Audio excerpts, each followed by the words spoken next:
You see what that says? Sir Winston Churchill lived here from 1880 to 1883.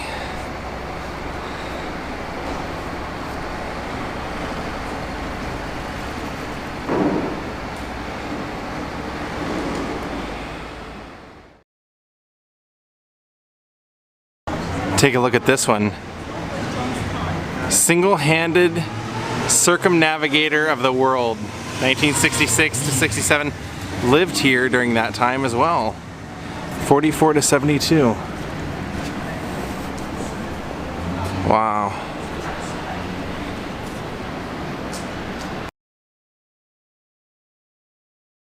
Now I'm going to show you guys the building on the end. There's also another famous house right here.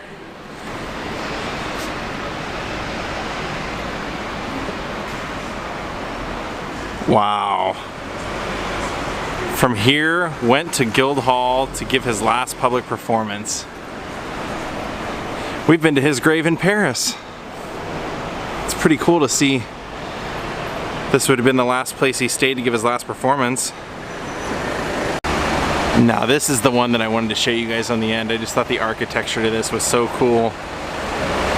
In a way, almost like rocket ship type style. I didn't know the Queen played guitar.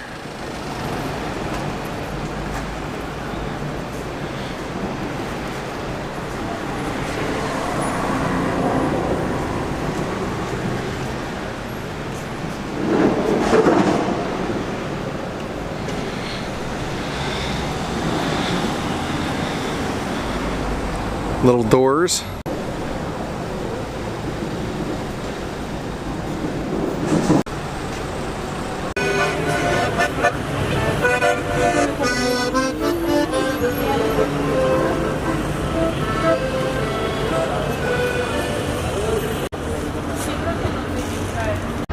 Well, our stop right now in London is that doorway.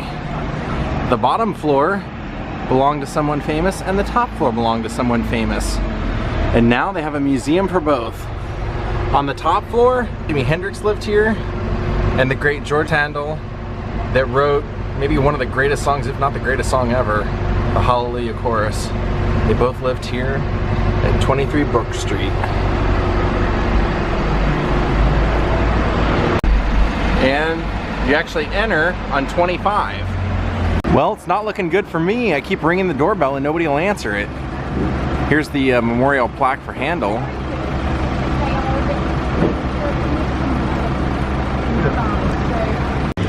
One sign said to enter through doorway number 25, and then one said to come through this courtway. So let's try this courtway.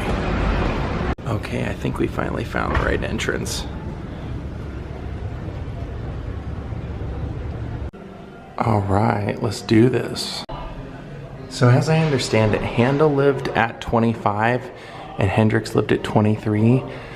And it's a 3-floor exhibit that connects 25 and 23 together. So we're in the first room, which is the bow room. And in here they have a couple of examples of some of the music that Handel wrote. And here's some of the Hallelujah Chorus.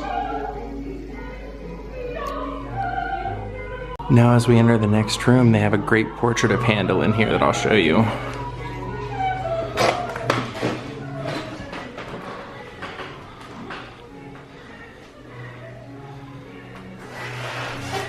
Now this was our composer Handel.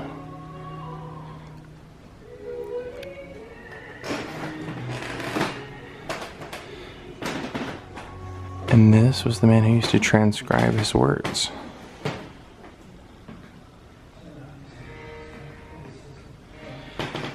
And then over here, they actually have some handwriting that says it's a letter from Handel to Charles Jens, who was the man in the other photo, and it's him acknowledging that he got the libretto of Act 1 of Balthazar, and he's asking for the rest of it.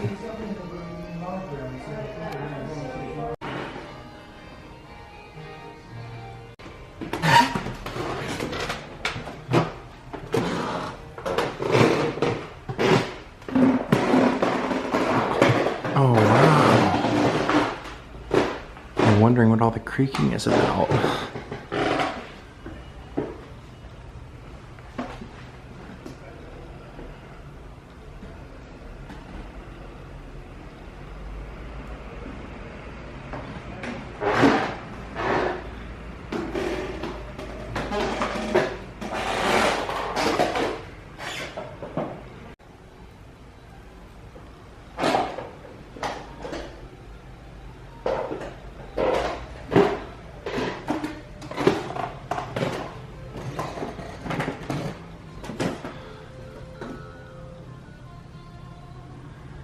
So in here they have a bunch of different outfits that you can put on, and kind of in the vein of Hendrix and Handel, it looks like.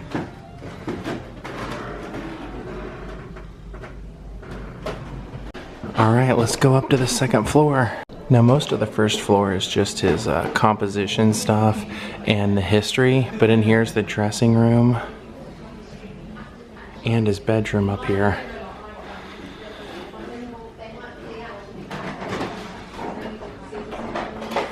And that's the gift shop.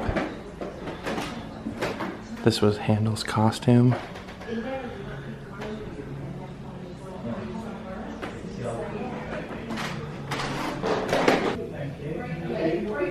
Gentleman's Banyan. That's what that's called. And then in here's the bedroom. Let's take a look.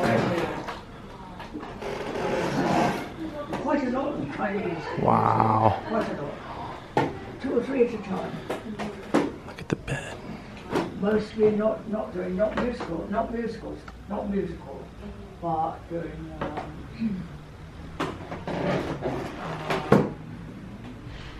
education, history,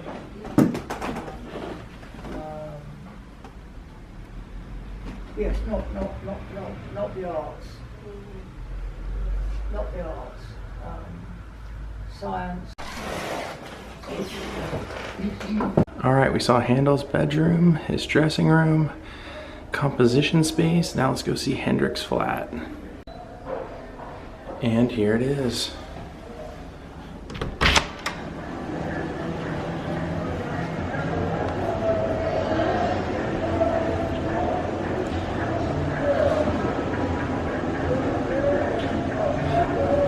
Now Jimmy lived here, if I'm not mistaken, for like a little over a year. He lived here for like 13 months. That's definitely his jacket. Dandy Fashions double-breasted jacket is what it says.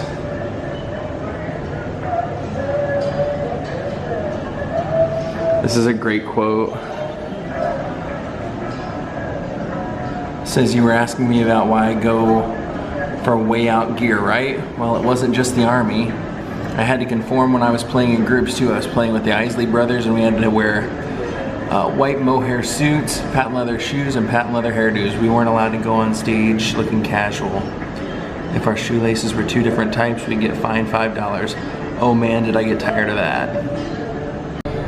So the room that we just entered was not part of Hendrix flat. What I just found out was that this was, we would technically be in Handel's attic, but as soon as we walk through that doorway over there, that becomes Hendrix flat.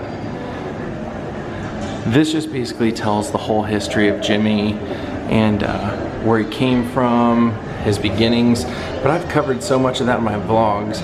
Most of you have probably seen my vlogs, so you know that.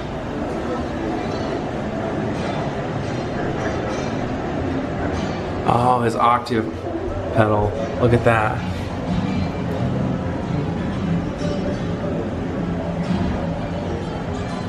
It says the Octavia was famously developed by Roger Mayer working closely with Hendrix. It produces a sound that is an octave higher than the note presently being played.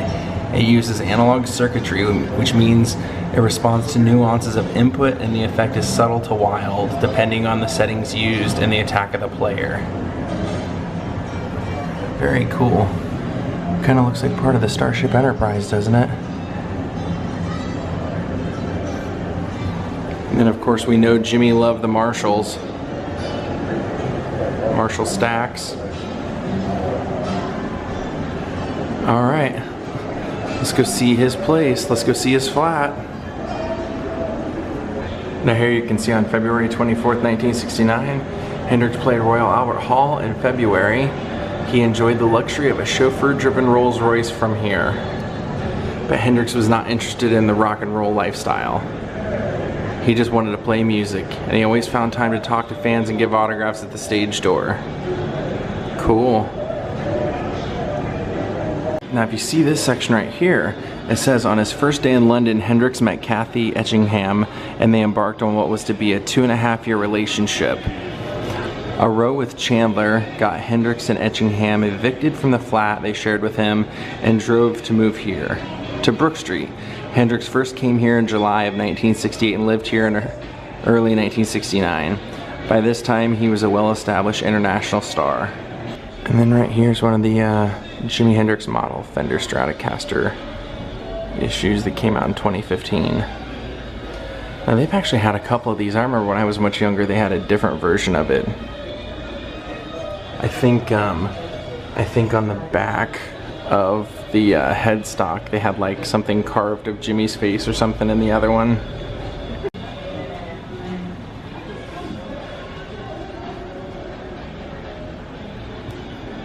So Jimmy would have been looking out that window. So as we go in here, they have something that says, this is the second room, and this was the room that Jimmy used to give to friends for a crash pad. He also used to keep his guitars in here, his record collection, which you can see on the wall. And he said he also kept a bunch of his clothes in here. And speaking of clothes,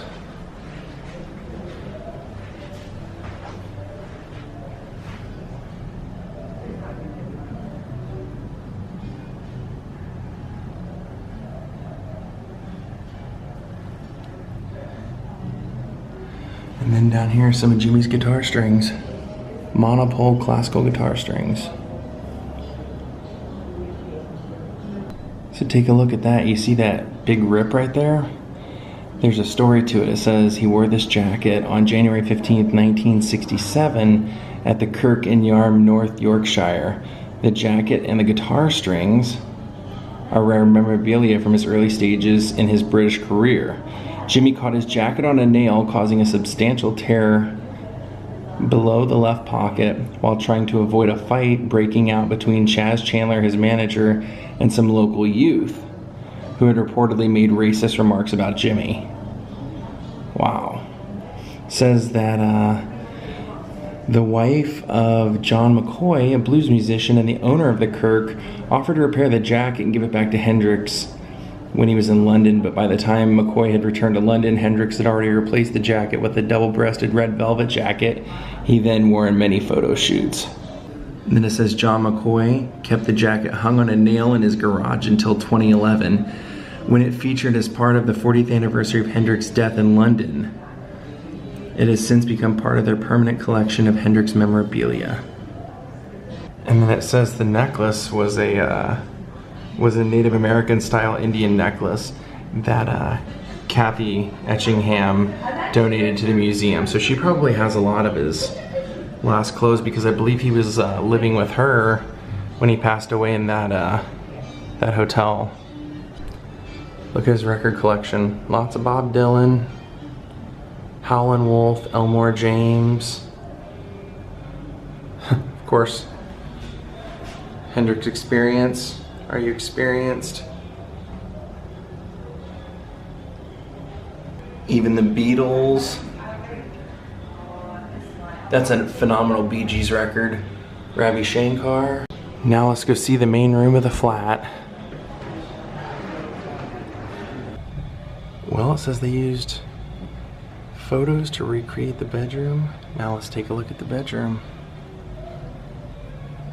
And one of the interesting things it says is that Kathy and Jimmy were both heavy smokers, so if you're trying to imagine what the room would have smelled like, probably cigarette smoke.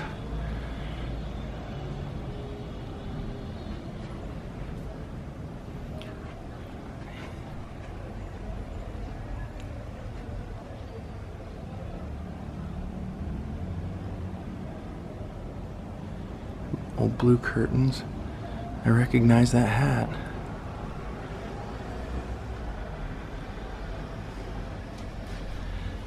It's pretty cool of Kathy to donate so many things for this exhibit, because the family has a lot of his stuff as well, but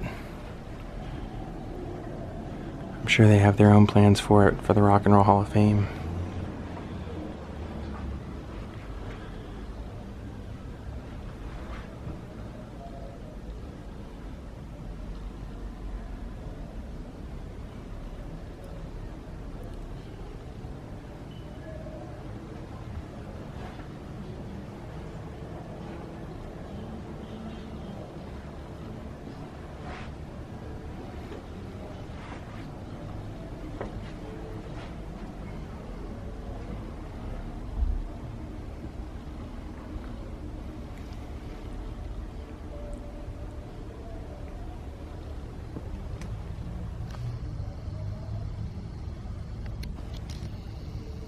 Benson and Hedges cigarettes.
So take a look at this postcard of Jimmy. Where that chair is, you can see the robe and everything in the right corner. Now look.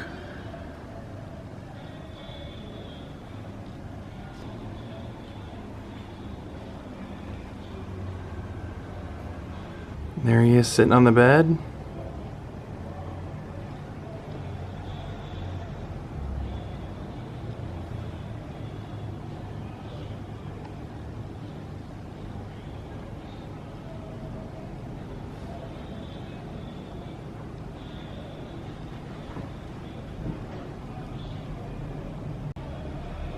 And I was just told that this was Jimmy's exact mirror that Jimmy would have been looking in.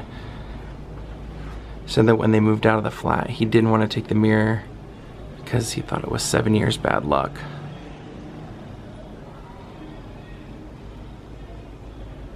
How fitting it would be focusing on his guitar right there. And then look at this, if you close in real close on the lyrics, you can see it says, "'Cause I'm a voodoo child, voodoo child. Lord knows I'm a voodoo child." That is so great. We were just sitting here looking at the sound system, thinking, I wonder what Jimmy would think of digital files, man, after listening to stuff on an old hi-fi like that. So this is pretty cool. She was just showing me that they have a list of all the records that Jimmy collected here, because he never really had much of a home to buy things and keep them. So when he was here, he was collecting records. And they also said there were a lot of antique shops around here, so he would buy those old rugs and carpet and things like that. But you can see, they said that somebody actually purchased his 100 records, the actual collection, but this is a list of everything that he would have had in that collection.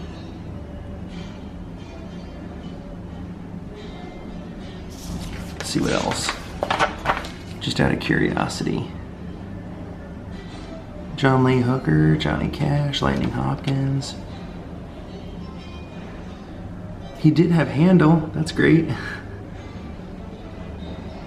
I'm sure he knew that Handel was his neighbor, what, 200 years before. And then right here, this says, these are the original stairs right there, and it said previously this staircase went up to the top floor of the flat, to the modern fitted kitchen and pink bathroom. But to enable level access to the main room of the flat, they had to remove it, it says. Now here's a good example of that crazy Hendrix wardrobe. Look at that shirt, it's eyeballs. Pretty cool exhibit. I'm glad they turned this house into a museum for both men. Let's go check out the gift shop. Now here's another photo of Jimmy in the bed, and this is with a band, an Irish band. If you see, it's called Heir Apparent, right here, Heir Apparent. The lady who has been answering questions for me around here just told me that the guitar player of this band was just in here this morning, so I just missed him. He was in here telling them different stories about being here. Said that he has a few of Jimmy's clothes. And that's Jimmy and Kathy. If you were wondering what Kathy Etchingham looked like, that's Kathy. And they have some postcards of Jimmy in his room, so I'm gonna get a couple of them and send them to you guys. Some pretty cool Jimmy shirts here. And you can even buy his classic hat and decorate it yourself with a feather for $40. Well, that was a pretty cool experience, guys. I hope you guys enjoyed that. Jimi Hendrix and Handel living side by side. Who knew? All right, we're heading to, well, back to the train station so we can go head to the airport. Different airport. So we're heading out of here again. All right, we made it to the train station. All right, we got my boarding pass. Let's get out of here. Let's head off to our next country. Well, gang, I'm gonna call it a day. I'll see y'all tomorrow from somewhere else. Have a great night and goodbye.